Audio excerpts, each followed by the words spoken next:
Good day guys, Cambio Moto here. Welcome ulit sa aking channel. Ngayong araw ay magpapa-rehistro si Cambio Moto. Kasi October 18, paso na yung rehistro ng aking alaga. So, i-vlog ko tong pag-rehistro ko. Step by step kung anong dapat gawin. Siyempre, ang pinakauna para sa akin pinakaunang dapat mong gawin ay tignan mo sa motor mo kung ano yung bawal sa LTO para matanggal mo na, para hindi ka na masita doon pagdating mo ron. So sa akin meron akong dito bawal na nakakabit, which is yung aking fog light.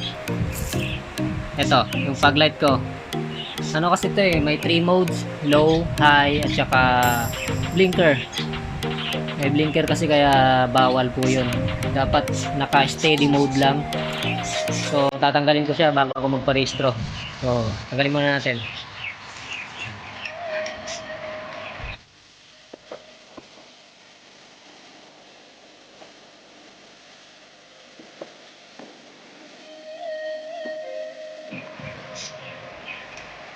Akong bakit hindi ko matanggal-tanggal paigpit pala.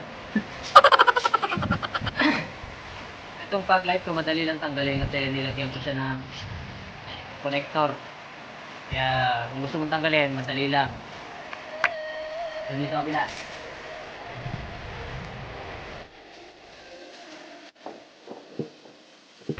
So ayan guys, tanggal na. So ang second step natin, punta na tayo agad sa emission testing para bago tayo pumunta ng LTO, pipila doon, magpapa-emission na tayo para diretso na doon. Pagdating doon, magpapa stencil, bayad, pipila na sa loob. So update ko na lang kayo guys dun sa may emission testing. So guys, nandito na ako ngayon sa emission testing center. Zion yung pangalan. Zion. Last year dito rin ako nagpa-emission testing. So located lang to dito sa Concepcion 1.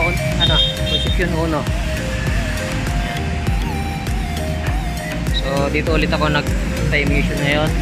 Meron din silang tawag dito yung insurance. Ang ang emission nila testing is 400 pesos. Katulad din nung last year kuha ko 400 pa rin. And then yung insurance nila 500. Ito lang siya, Zion emission testing.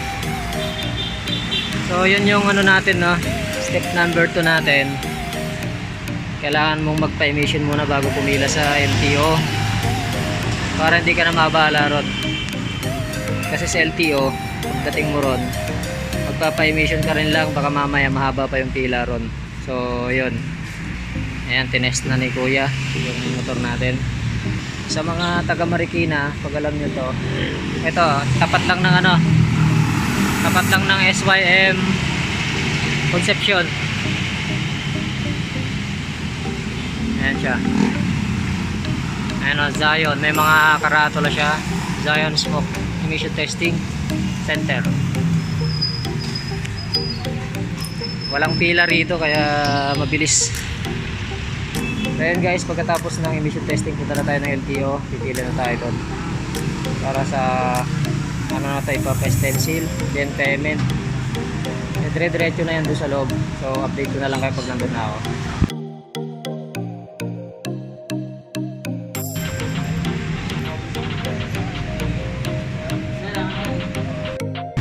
Ito, pagkalapit mo sa inspector, i-stencil yung motor mo. Ito yung motor ko. So ito naka-stencil lang ni kuya. Ayaw niyang magpakuha ng video. Ayan, ang kukunin lang naman yung chassis number at saka yung engine number. Yun lang yung stencil nila. So ayan, tapos na. Then Next step natin pagkatapos ng LTO inspector, pag nagawa na nila yung stencil, ang next na natin, balik tayo ulit dun kay chief inspector para i-verify ulit, check yung ginawang pag-stencil. And then pagkatapos kay chief inspector, akit na tayo dun sa evaluator ng papers natin sa window 5, 6 or 7. So yun guys, update ko na lang kayo. So yun no, pagkatapos mo sa inspector cycle inspector, stencil mo yung chassis number tsaka engine number, diretso ka na dito sa mga evaluator ng papeles mo. Dito sa Marikina, sa window 5, either window 5, window 6 or window 7 kasi may evaluator yun ng papers. Then pag naibigay mo ng papel mo dito, mag-aantay ka na lang kasi tatawagin ka sa payment na yun. So update na lang kayo ma'am. Okay guys, tinawag na tayo no. So ang next step natin is window 8, sa payment na tayo. Ayan, tapos na na-evaluate yung papers natin. So magbabayad na lang tayo. Update ko na lang kayo mamaya sa releasing. Ayan, so ibigay na natin yung papel natin dun sa window 8 cashier. Magbabayad na rin tayo. Antayin natin ulit yung tawag kasi sa resibo, then mag-aantay na sa releasing. Update na lang kayo. Ayan, so pagkatapos mong tawagin sa window 8, meron ka ng OR, pila ka na dito sa window 9. Ayan, bibigay mo yung papers mo. So update ko na lang kayo.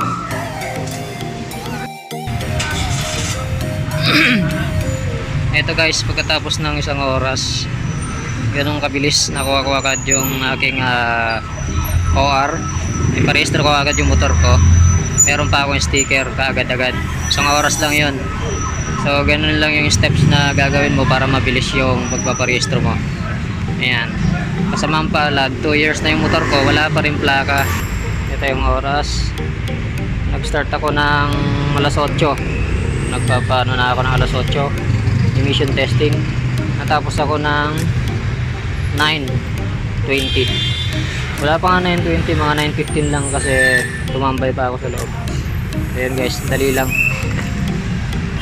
So, hindi mo na kailangan mag-fixer. No need. Dali-dali lang naman. Yun guys, nakauwi na tayo no. Pwede ko na ulit ikabit yung aking mga fog light. Ayan yung nakarehistro na ako. May blinker yan kaya bawal. Huwag yung gagayahin. Dahil pag kayo nagparehistro at meron kayo nyan, tapos tinest, may blinker, ano yung pagpaparehistro nyo. Kung sabihin di-delay pa. So yan guys, share ko lang kasi actually natutuwa ako kasi less than 1 hour talaga ako natapos. Hindi kagaya talaga dati na sobrang hirap. Minsan maghapon, minsan babalikan mo pa ng hapon, samantalang yung less than 1 hour natapos ko. So yun yung tip ko sa inyo, sa mga magpaparehistro, lalo na sa mga first time magparehistro. So malaking tulong yun pag susundin nyo yung mga tip na yun. So yun guys, sana nakatulong. So that's it guys. Dito na natin i-end yung video natin. So sa mga bago sa channel ko pala guys, please subscribe to my channel. Thank you for the support and God bless sa ating lahat. Ride safe guys. Thank you so much.